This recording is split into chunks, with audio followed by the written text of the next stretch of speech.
Hi group. For this week's discussion board about genograms, I mentioned in my post that I think one demographic that you could use this with would be with adults in a group therapy setting.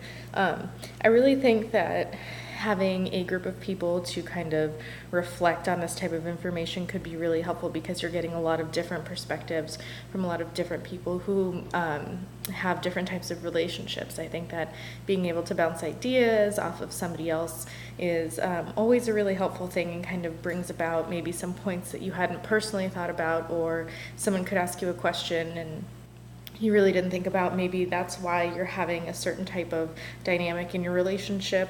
I think that I've seen it work in group settings where someone asks a question and the person who had, been talking was just, their mind was blown. So I like to see those kind of ideas bounce off other people.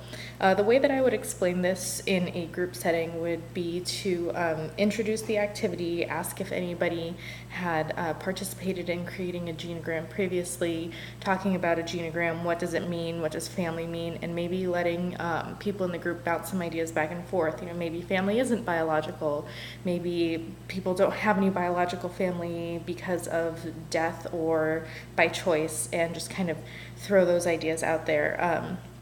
I would explain that a genogram is a visual representation of important relationships in our life. That could be family, friends, significant others, children.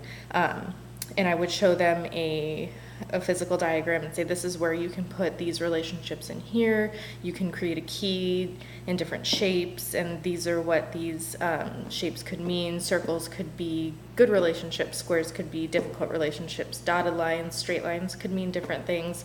You can use various colors. I'm always big on allowing my clients to use their creativity and create something that means something to them, because I think they'll get a lot more out of it. So I think maybe seeing a couple different types of genograms and letting people ask questions or create something that they want to do, because you can always do one or two or as many as you want and work on it in maybe an individual setting as well, or something you could do at home to talk about with your clinician later. I think that also there's a benefit in people seeing how other people created it and how these relationships and these physical representations on paper, manifest in different ways. And I think that's also a really helpful tool for other people to see. So if I were going to do genograms, I would try it in a group setting with adults, because I think that would provide a lot of extra good feedback for our clients. Thanks. Have a great week.